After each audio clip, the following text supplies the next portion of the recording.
effort from all stakeholders is necessary. Thankfully, this initiative was started by Bapanas, and we at the Ministry of MSMEs feel supported. There has also been involvement from embassies, such as the Australian Embassy, and I believe this will hopefully accelerate our efforts in fostering the growth of green MSMEs in our country. The white paper on empowering green MSME for sustainable business future provides a strategy framework to guide and mainstreaming of green and sustainable practices among MSME actors. The idea outlined in this document not only highlights challenges but also opportunities to reposition MSMEs as key players in the green transition and inclusive growth. The document covers strategic stages of transformation, ranging from classifying green MSMEs, providing incentives, strengthening capacities to establish a regulatory framework that aligns with climate agendas and development targets.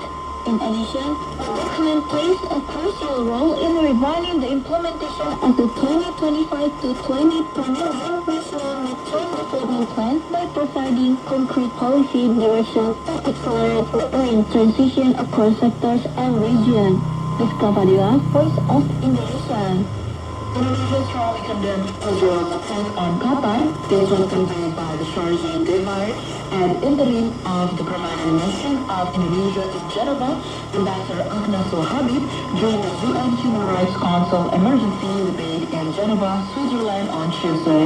In a statement received in Jakarta, Agnaso Habib said that the attack on Qatar, which has been playing as role as a peace mediator, constitutes a betrayal of the peace process and serious violation of the UN Charter. He stressed that the military action undermines trust and destroys hope for peace in Gaza. Agnaso Habib reaffirmed that lasting peace in the Middle East can only achieve through a two-state solution. According to him, Indonesia expressed full support for Qatar, Palestine, and countries that stand for justice and humanity.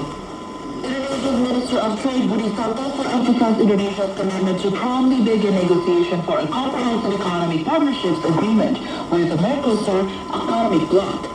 This was said during his meeting with Uruguay's Deputy Minister of Foreign Affairs, Valeria Shukasi, in Jakarta on Tuesday. This bilateral meeting discussed efforts to strengthen trade relations between Indonesia and Uruguay, and between Indonesia and Mercosur as a whole. Mercosur, or the Southern Common Market, is an economic bloc consisting of Argentina, Bolivia, Brazil, Paraguay, and Uruguay. Initiated for Indonesia-Mercosur CEAA negotiation was officially launched in December 2021. However, after meeting to discuss the framework in June 2022, the first round of negotiation has yet to begin due to differing trade priorities within Mercosur itself. In response to these obstacles, Uruguayan Deputy Foreign Minister Valeria Shukasi appreciated Indonesia's support and stated that bilateral cooperation between Uruguay and Indonesia could serve as an alternative pathway to increase trade volume while awaiting a consensus from all Mercosur members. Head of Indonesian Red Cross headquarters Arifin Muhammad Hadi on Wednesday said that Indonesian Red Cross is strengthening efforts to address the humanitarian impacts of climate change in Indonesia.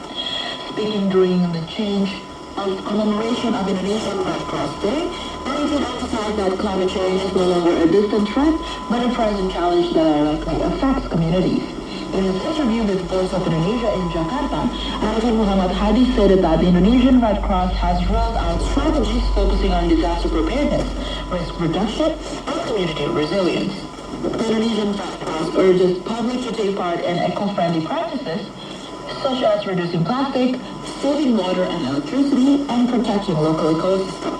This was a small act of kindness and volunteerism can shows a significant impact in facing climate challenge. Let's listen to the interview for further details.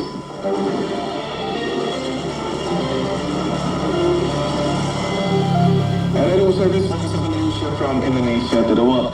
This year, in commemoration of the Indonesian Red Cross Day, we will talk about the important meaning of this year's celebration or commemoration, as well as how Indonesian Red Cross responds to today's humanitarian challenges. including the impacts of climate change. Joining us in this special interview is the head of Indonesian Red Cross headquarters, Arifin Muhadi. Good day, Arifin.